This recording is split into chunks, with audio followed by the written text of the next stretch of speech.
So when we talk about AI these days, what's the first thing that comes to mind? Probably ChatGPT, right? Large language models. But what if I told you that one of the godfathers of modern AI thinks that entire approach is basically a dead end?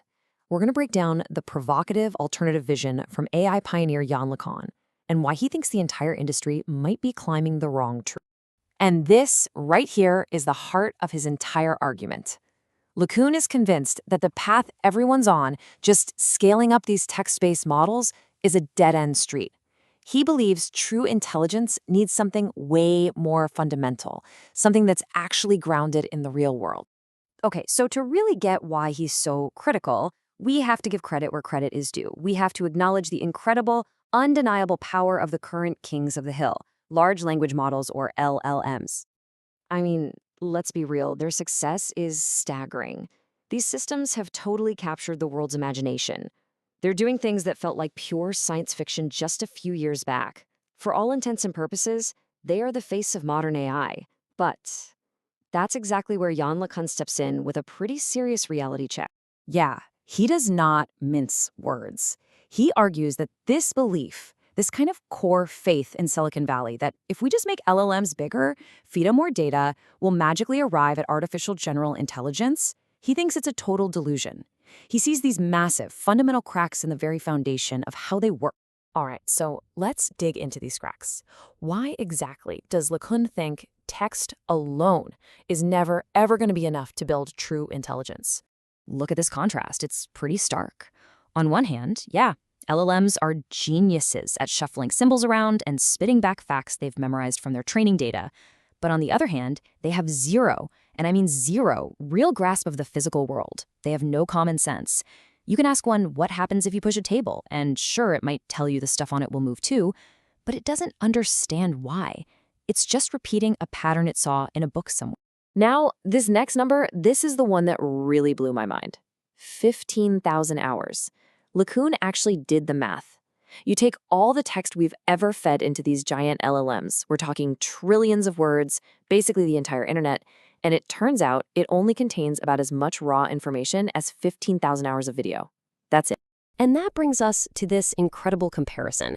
A 4-year-old kid, just by, being alive and looking around, has already soaked up more rich, real-world data about how things actually work than our biggest AI has by reading everything we've ever written online. It just goes to show you, text is this tiny, tiny little slice of human knowledge. So, if LLMs aren't the answer, then what is? Well, for LeCun, the path forward is something he calls world models. So what the heck is a world model? Put simply, it's an AI that learns the basic rules of reality. It's not just trying to guess the next word in a sentence, it's trying to predict what's going to happen next in the world. And that is the key to real planning, real reasoning, actual common sense. Now, when you hear world model, you might be thinking, whoa, does that mean we have to build a perfect simulation of reality right down to every single atom? Is that even possible?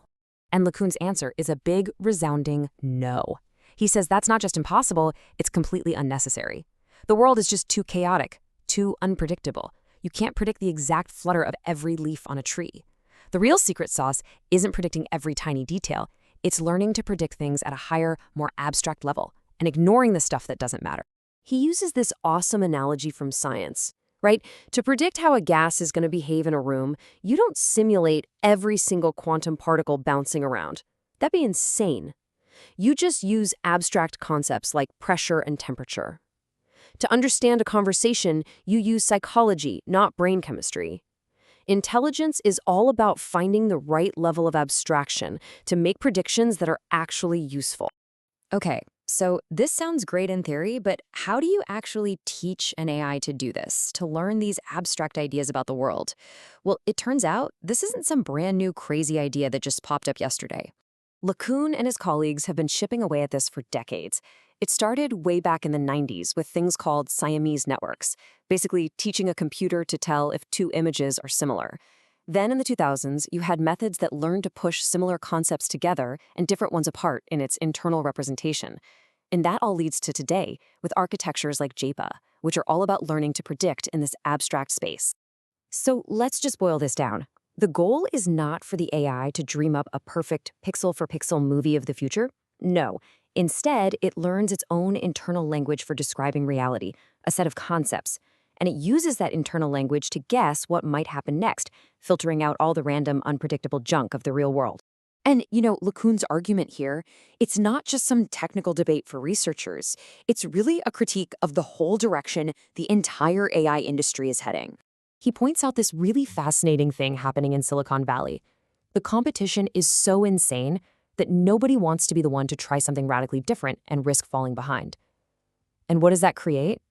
He calls it a herd effect, a kind of monoculture, where everybody is just building slightly different flavors of the exact same LLM architecture. And this is what that looks like. You've got this massive, overwhelming amount of money, brainpower, and computing resources all getting poured into this one single basket, LLMs. Meanwhile, these other potentially game-changing paths, like world models, are getting just a tiny fraction of the attention. But what I find really fascinating is LeCun's take on the timeline. He's actually optimistic. He thinks if we can crack a few key problems, we could get to dog-level intelligence in maybe 5 to 10 years. And get this, he says that's the hardest part.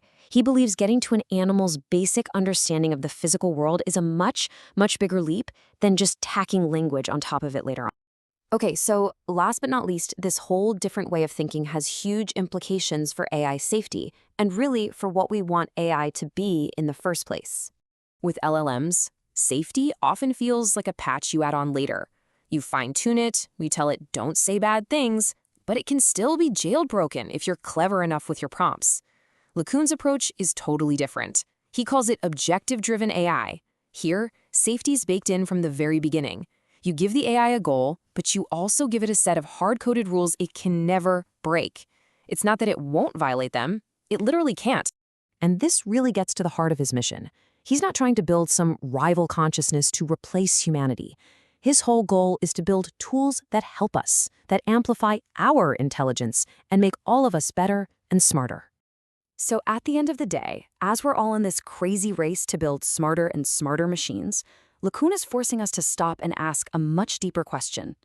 It's not just about how intelligent we can make these things, but what kind of intelligence is actually going to be best for humanity. Is it one that just parrots our words back to us, or one that actually truly understands the world we all live in?